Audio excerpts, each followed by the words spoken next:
Yo, what's up guys? Brennan Wolf here, bringing you a video on some new builds and runes for Fiora for the 12.3 patch.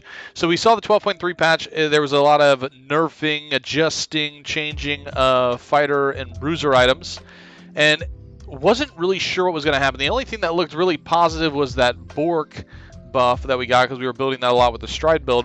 But after playing around with some things, I think we've actually found 3 very viable S-tier builds for Fiora, and I'm actually going to show them to you today and talk to you about them a little bit.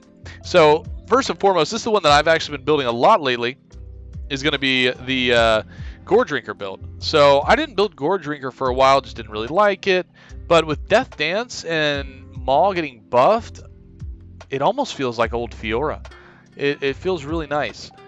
So we've got Goredrinker, we've got Ravenous for second. We've got Man Immune, Mirror Mana for third. And then we're taking Death Stance and Maul for resistances. So, looking at the resistances, I just have tabbies, but let's say they were, heavy AP, we would take Merc Treads. We've got 164, 103 for res, 444 AD. And the new Maul, by the way, absolutely insane. The new Maul scales off AD for the shield and gives Omnivamp when it triggers. You're getting a shield for 942 magic damage. The shield is like half my health bar. It's insane.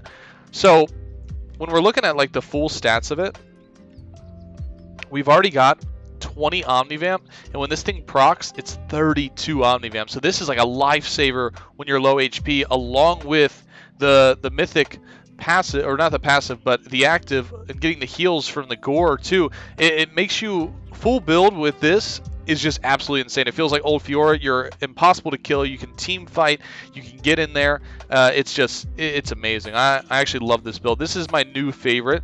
I still do play the Stride build, but I like to think of this one more as a team fighting sustain build. It's really good, and I'm actually kind of stoked about it. I've been playing this one a lot. It's been helping me out.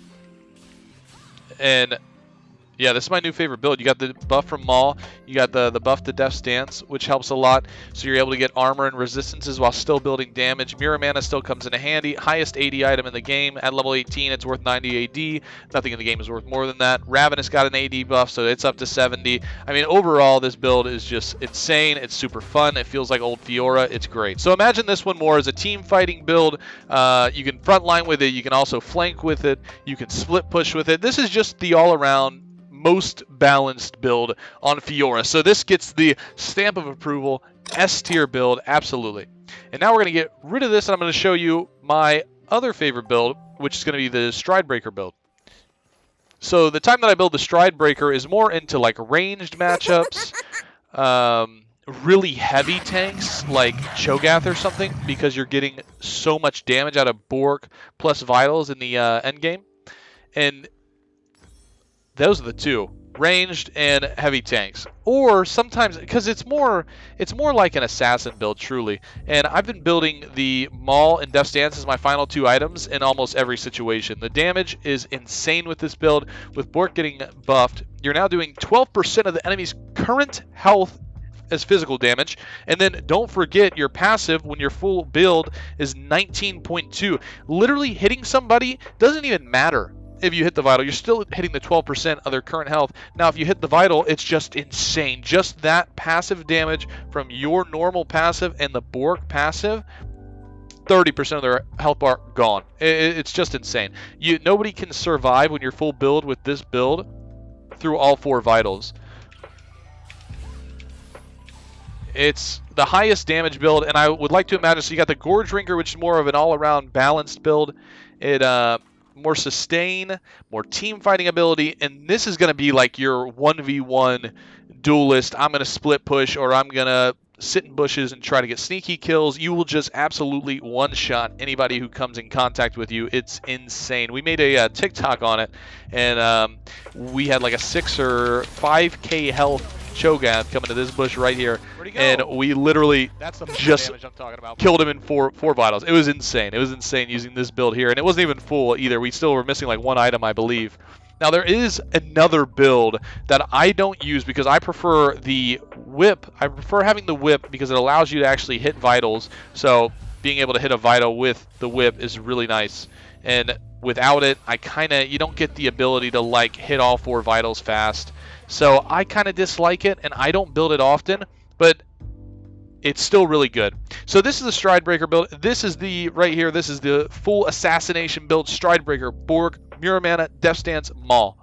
This is going to be your max damage Fiora build. You're going to be a little bit squishier, but at the same time, you've got just absolute max DPS. You could take anybody in a 1v1 and probably 2-shot them unless they're really tanky. It's just an insane build. So that was another S tier build for Fiora.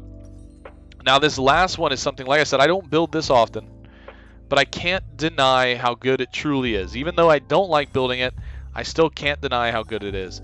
So this one also has a little bit of wiggle room as well. So let's say you wanted to go full damage. You can go, obviously, the Divine Sunderer, Bork, Rav Hydra, Death Stance, and Maul. Still heavy resistances. The passive here still stacks really well with Fiora's passive with the Divine. This is what makes it so good, honestly. So you're getting the Spellblade passive. After using an ability, your next attack is enhanced with an additional 12% target max health. Physical damage. If the target is a champion, restore 65% of enhanced damage. That is literally Fiora's Vital. That's Fiora's Vital turned into a passive for a Mythic. And that's what makes Divine so good with Fiora. It's impossible to deny that. It works really well. It's a very, very strong item to have. And you toss a Bork on there. These two items go hand in hand. They do major damage together. And this build is too good to deny that it's not. It's just too good to deny that it's not. I usually only build it into like tankier teams, but you could build it into anything really and it would still be good. I just prefer having the whip active because I like to make flashy plays, and that's just me. If you want to play without it, you can obviously build the Divine Sunderer, and this build is going to be just as good. There's 2 variations with this one though, because it is a little bit tankier. So you have the Divine, Bork, Rav, Death Stance, and Maul, but what you can do as well, if you want to be more tanky, you can actually, all your damage is coming from your Divine and your Bork. Everything else is kind of just like, do I want to get in there and teamfight, have a little bit more damage and resistances, or would I rather be a frontliner, fight front to back with my team and have some more HP, which in that case you can grab a Titanic, a Randuin's, and a Spirit Visage. And the Spirit Visage just really well with Fiora. I mean, it's increasing all your healing by 25%. And not only is that the healing from just like, you know, your vitals, but your ulti as well, your Bork. I mean, it's a little bit of everything. So it works out really well with Fiora. Randuin's is really nice to slow people, obviously, with the active. And it also reduces attack damage. It's almost like, imagine if they were a full AD team and you have Tabbies plus Randuin's. This is just OP. So you could also go this, and now we've got 3,500 HP. It's a big deal. Very strong.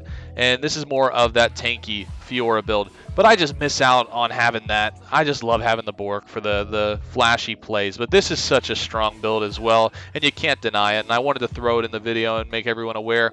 This is probably, and I hate to say it, but this build is probably going to win you more games, the Divine Bork build, than the other two.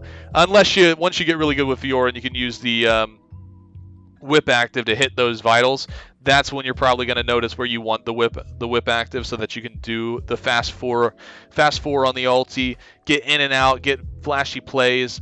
And the Divine doesn't really allow that. It's a more straightforward build, but it's still amazing. It's still a great build, and you can play it 2 different ways, tanky or with damage. And that's it for the builds. Those are my 3 S tier Fiora builds, the 3 that I think are absolutely incredible. S plus best builds you can build on Fiora. Those are going to be your 3 right there. And we're actually going to jump now into the runes and take a look at those as well. So I'll actually just leave the game.